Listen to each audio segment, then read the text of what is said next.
এই টেস্টি বোল চ্যানেলে আপনাদের সবাইকে অনেক স্বাগত। আজ আমি আপনাদের সাথে শেয়ার করব ছানার পায়েসের রেসিপি। আপনারা তো চালের পায়েস বাড়িতে প্রায়ই করে থাকেন, একবার ছানার পায়েস এইভাবে বাড়িতে ট্রাই করে কিন্তু দেখতে পারেন। তো চলুন বন্ধুরা, রেসিপিটি আমরা শুরু করি। প্রথমেই আমি এখানে নিয়ে নেব ছানা এবং দুধ। এবার আমি গ্যাসে কড়াই বসিয়ে দেব। কড়াই হালকা গরম হয়ে আসলে আমি কড়াইতে ঘি দিয়ে দেব। ঘি যখন বেশ ভালো মতন গরম হয়ে যাবে, এবার আমি ঘির মধ্যে কাজু, আমন্ড এবং কিশমিশ ভেজে নেব। আমি প্রথমেই এখানে ঘির মধ্যে কাজু এবং আমন্ড দেব, আমি কিন্তু কিশমিশ এখন দেব না। এবার কাজু এবং আমন্ড বেশ ভালো মতো নাড়াচাড়া করে নিয়ে হালকা লালচে লালচে করে কিন্তু এখানে ভেজে নিতে হবে।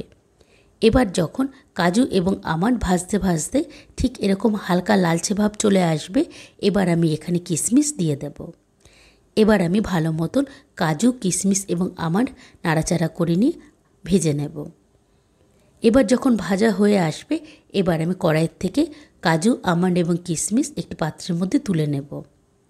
এবার কড়াইতে যে এই ঘি পড়ে আছে, এই ঘির মধ্যেই কিন্তু আমি এবার দুধ দিয়ে দেব। সমস্ত দুধ দেওয়া হয়ে গেলে এবার আমি দুধ ভালো মতন নাড়াচাড়া করে নিয়ে কিছুক্ষণ একটু ফুটিয়ে নেব। এবার যখন দুধ বেশ ভালো মতন ফুটতে থাকবে, এবার আমি এখানে পরিমাণ অনুযায়ী চিনি দিয়ে দেব। আপনারা যে যেরকম মিষ্টি পছন্দ করেন সেইভাবে এখানে চিনি কিন্তু ব্যবহার করতে পারেন। এবার চিনি দেওয়া হয়ে গেলে আমি এখানে খুবই সামান্য পরিমাণে একটু লবণ দিয়ে দেব। আপনারা যে কোনো মিষ্টি পদে এরকম অল্প একটু লবণ ব্যবহার করবেন, দেখবেন এর স্বাদ কিন্তু দ্বিগুণ হয়ে যাবে। এবার আমি দুধ ভালো মতো নাড়াচাড়া করে নিয়ে চিনির সাথে মিশিয়ে নেব। মেশানো হয়ে গেলে আমি এবার দুধটি কিছুক্ষণ একটু ফুটতে দেব। এবার যখন দুধ ফুটতে ফুটতে ঠিক এরকম গাঢ় ভাব চলে আসবে, এবার আমি এখানে ড্রাই ফ্রুটগুলি দিয়ে দেব। এর সাথে আমি এখানে এলাচের গুঁড়ো দিয়ে দেব। এবার আমি দুধ আবারও ভালো মতো নাড়াচাড়া করে নিয়ে কিছুক্ষণ আবারও একটু ফুটিয়ে নেব।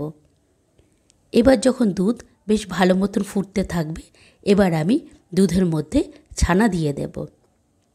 আপনারা ছানা দেওয়ার সময় একটু খেয়াল করবেন যাতে গ্যাসের ফ্লেমটা একদম মিডিয়ামে থাকে, হাইতে কিন্তু একদম রাখবেন না। এবার দুধের মধ্যে ছানা দিয়ে আমি আলতো একটু নাড়াচাড়া করে নিয়ে এই অবস্থায় আমি কিছুক্ষণ একটু পায়েসটি হতে দেব। এই সময় কিন্তু বেশি নাড়াচাড়া করবেন না, তাহলে যে এই দানা দানা ভাবটা, এই দানা দানা ভাবটা কিন্তু একদম কেটে যাবে। আপনারা এই অবস্থায় হালকা হাতে একটু নাড়াচাড়া করে নিয়ে গ্যাসের ফ্লেম মিডিয়ামে রেখে কিছুক্ষণ পায়েসটি এই অবস্থায় হতে দেবেন। দেখুন বন্ধুরা, কি সুন্দরভাবে কিন্তু এই পায়েস তৈরি হয়ে গেছে।